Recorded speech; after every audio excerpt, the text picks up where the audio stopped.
Quick disclaimer before we jump in.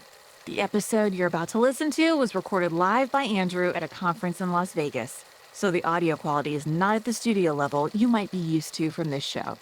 Background noise aside, please enjoy the episode.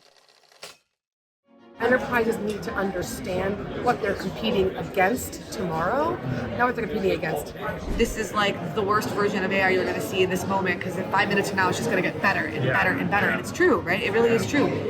But it's also scary. What were skills that we were completely mesmerized in the past, like Excel, those are things that are going to be handled by AI in the future. I think it's terribly important to insist on individual values. Learning Culture Podcast. Initiative, creation, all these things which we value. It's now possible to make organizations on a larger scale than was ever possible before. Learning Culture Podcast. Teach people to analyze the kind of things that are said to them.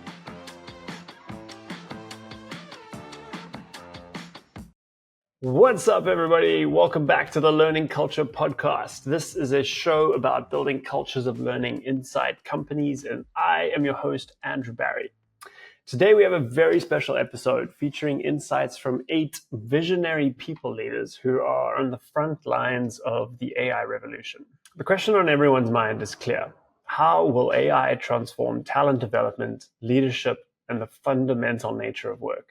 What skills will matter most in this new landscape? And how do we as leaders prepare our teams and ourselves for what's coming?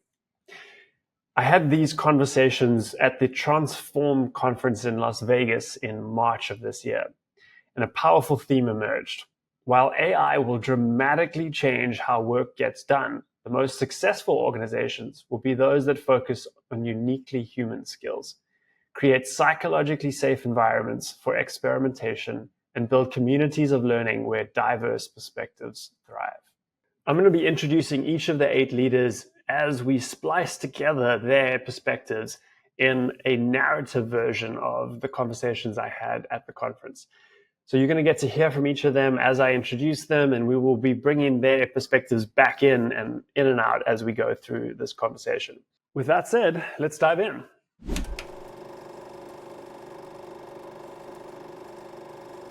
AI isn't just coming, it's here, and its impact is accelerating faster than most anticipated. Our first conversation is with Sarika Lamont, VP of People at Vidyard, who frames the current moment with refreshing clarity. And always, a lot of what we're hearing here, obviously, this week is like, oh my gosh, AI, it's so exciting, this moment that we're in, and innovation, and like, this is like the worst version of AI you're going to see in this moment, because in 5 minutes from now, it's just going to get better and better and better. And it's true, right? It really is true. But it's also scary, right? There's this other side of it. It can be, both things can be true. It can be really, really exciting, this moment that we're in and what this is doing for our work. But then the flip of it is we keep telling people, don't be scared of AI. It's just going to be amazing. And it's not here to replace, it's not here to take your jobs. We still need the human in the loop in some of the work we're doing, but let's also be real. I'm not here to gaslight anybody. It is also going to replace jobs. That tension between excitement and anxiety is shaping how organizations are responding. Matt Palladian, Chief People Officer at LifeRay, builds on this idea by reminding us that major technological shifts are really nothing new. Well, certainly we can't ignore it, and so it's not that we're making too much of it. I think we just even have to be careful because sometimes we don't realize that we've been through a lot of change, even in the last couple of decades. Right, and humans are adaptable. How we respond to this change matters greatly. Sandra Laughlin, the Chief Learning Scientist at EPAM Systems, challenges organizations to think even more radically about what AI means for their future. The thing that is concerning to me is the fact that I'm in these sessions, I'm hearing these major enterprises, and they're talking about their skill strategy and their AI strategy. And so much of it, I think, is like tinkering around the edges of what exists today. When I talk to clients, I say, okay, imagine your company, like the one that, your products and your services, imagine an AI native version of you. how will they be different? And that, I think, is what we need to understand, because they're going to come in the next year or two. And we need, enterprises need to understand what they're competing against tomorrow, not what they're competing against today. This first principles thinking asks us to reimagine work entirely, not just layer AI onto existing processes. With that challenge in mind, let's explore what our experts believe will set successful organizations apart in this new landscape.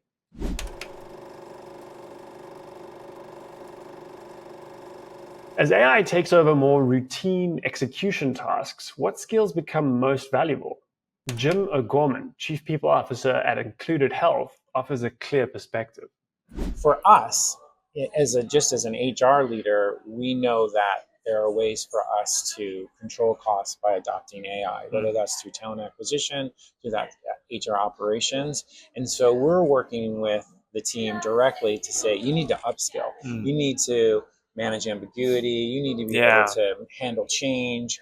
You need to what were skills that we were completely mesmerized in the past, like Excel. Those are things that are going to be handled by AI in the future. And so it's the leader who can think critically, who has a lot more emotional intelligence, who can manage the ambiguity of a situation. Those are going to be the people who will far exceed other professionals in the future. And it's trying to help leaders kind of understand that and give them the skills and tools to do that. Hugh Hammurami, the Chief People Officer at High Level, reinforces this idea that AI won't replace humans, but rather transform our roles. I mean, I think my philosophy or my belief is that AI is not going to replace humans. Yes, it will replace humans for certain types of work, like automations, translations. And in my humble belief, I think that's the type of work that humans don't want to do. We all have, as humans, capacity constraints, right? I still haven't figured out how to clone myself, so there's only 24 hours in a day.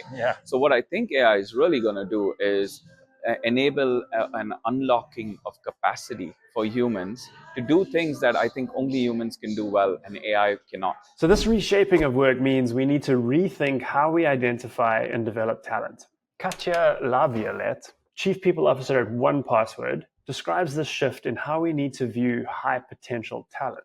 What we're seeing also is somewhat in the last, I'd say, 6 to 12 months, most companies you're seeing this kind of shift to productivity, efficiency, and you're also seeing super focus on high performance.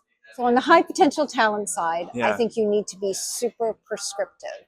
And you actually, it used to be in the last couple of years, everyone was kind of your talent pool. And I really think you need to distinguish, are these people going to be with you to make the company successful? And really spend your time focused on that.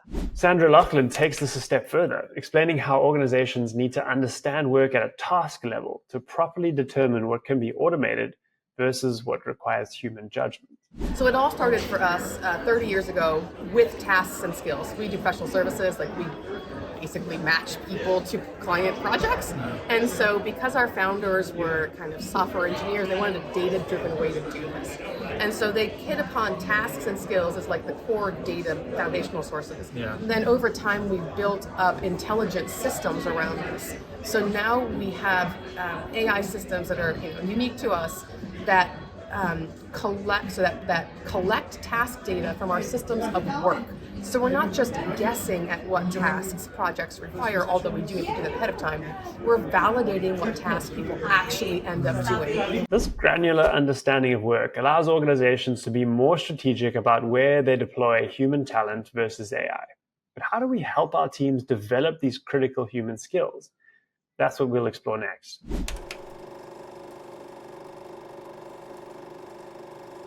Leading through this transition requires creating environments where people feel safe to experiment, learn, and even fail. Tushar Pandit, the Chief People Officer at Spins, emphasizes the importance of leadership modeling. We have got to start bringing in, by allowing our people not only to get comfortable with it, but helping them through that journey. And there are two ways that you need to be able to do it. One is some people are still very much worried about this. There is still the stigma that it's going to take my job away. And it's no, you as a leader play a role by coming and demonstrating how you are incorporating it talk about how you started doing it, talk about how you did it on the weekend. No one's expecting a comprehensive algorithm or a data model out of you from AI. Right. What people are looking for is that, okay, if I have a few concerns, if I am fearful, show me how you're doing it. Sarika Lamont builds on this idea of psychological safety, explaining how critical it is for learning in this environment. And I talk a lot about this as like fail fast, learn fast, and you got like, it's a very people say this all the time, like, oh yeah, we want people to like learn by mistake. You learn by making mistakes. People say that a lot, but they don't actually create the culture to do that. Yes. And so we have to be, as HR leaders and HR executives, but just executives in general, we have to be very intentional about how you design that type of culture. Because that is an important element of culture for people to feel the psychological safety to test and learn and to try things out. Larry McAllister, who heads up digital transformation at Nutanix, reminds us that technology adoption without strategic purpose kind of misses the point. So I think a lot of people get fascinated with the idea that there's a new tool that's powerful, or they're afraid of it. But either way, the fascination is true. That is not where you begin. Where you begin is in HR. What is the talent strategy, which is communicated, digested, and understood by the organization? Where are we trying to get you in your career, or what are your skills? Or what is HR focused on that makes you have a better employee experience? How you make that go faster is bringing in technology to support that strategy, align to that strategy, and then enable the organization to turning a tool on and not doing anything after that is failure, low adoption, and then that makes it twice as hard to bring the next tool in. We don't trust you, man. You know? And Q Hamarami shares how his organization is providing practical guidance while enabling experimentation. At an organizational level, you got to give some guidance, right? So be it, for example, at high level, we use Gemini, and some of us also use ChatGPT Pro under the enterprise plan. Yeah. So we have to give some level of guidance, like use these few tools because they have some training mechanism turned off, for example. So we know that we can use it. And then I think at this point, in kind of this inflection point, we just got to let people experiment. Creating a safe space for experimentation is essential. But how do we accelerate learning across the organization? That's where community comes in.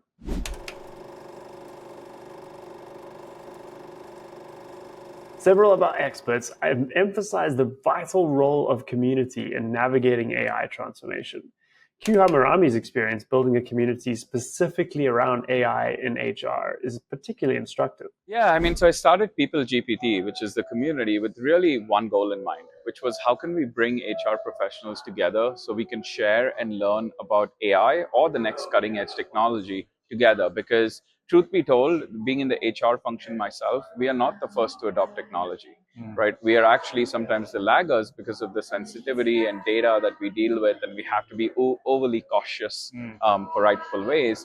So I didn't want us to wait so long this time in a technology that's moving so quickly that we'll be left behind. Matt Palladian shares how peer networks and mentorship are crucial for high potential talent. We want to make sure that anyone who's in that top right quadrant has not only the opportunity, but actually a clear initiative to be mentored, both internally and externally. Why both? So internally, we want them to understand how to grow within our company because we'd like them to stay. Externally, because we don't want them in an echo chamber. We want them, that's why I'm here. I want to learn and grow from others that have maybe similar work, but not in the same setting. And here's where Jim O'Gorman emphasizes how community enables the crucial diversity of thought that leads to better decisions. The biggest challenge for us is in tandem with having a leadership competency of managing ambiguity. We needed to partner that with a value of seeking diverse perspectives. Yes. And those two go hand in hand. They do. And we've learned over time that that's really where the hard kind of issue is, because I think people struggle with dissonance. You see that in all places in our society. People are struggling with having a different perspective, having a debate, and doing that openly in a scenario where you're actually hearing that different perspective, listening to that different perspective. And that's where the ambiguity is all happens, is this person right? Am I wrong? And it's hard for people to do that.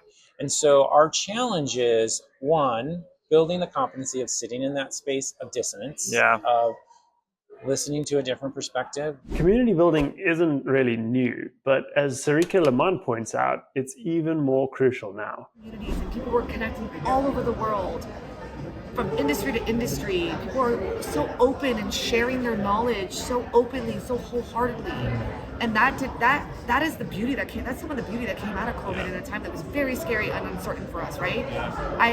That sort of community-based thinking and community has like really continued to carry through, and I think conferences like Transform really breed a lot more of that community-based thinking. Having been an attendee at Transform, I completely agree with that. The most successful organizations are creating intentional spaces, both physical and virtual, where people can share experiences, lessons, and challenges around AI adoption.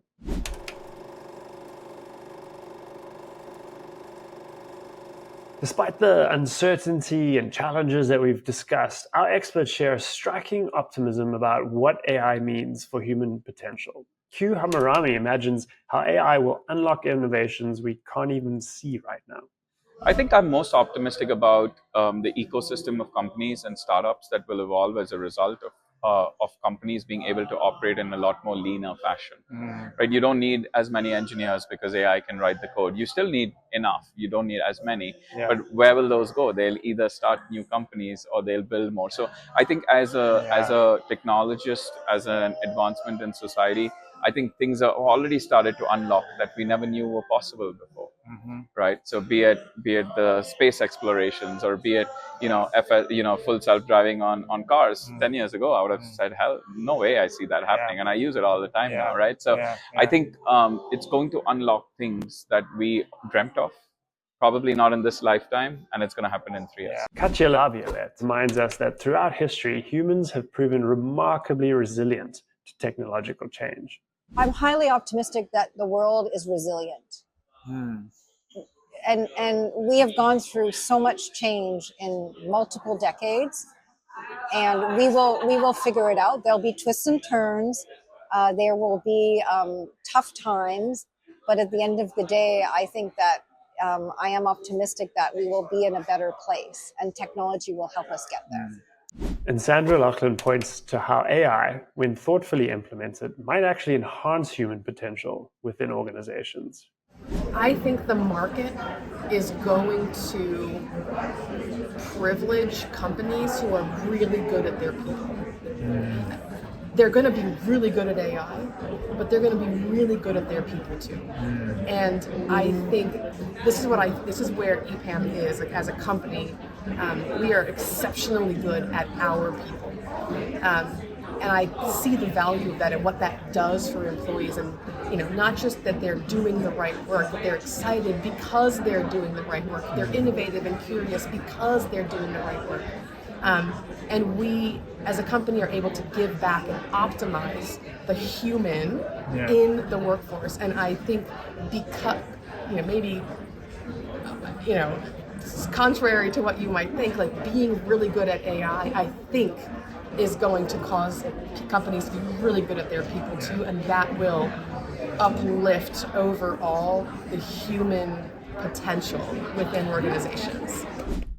So, as we've heard from our 8 experts, navigating this AI revolution requires a delicate balance, embracing technological change while doubling down on uniquely human capabilities.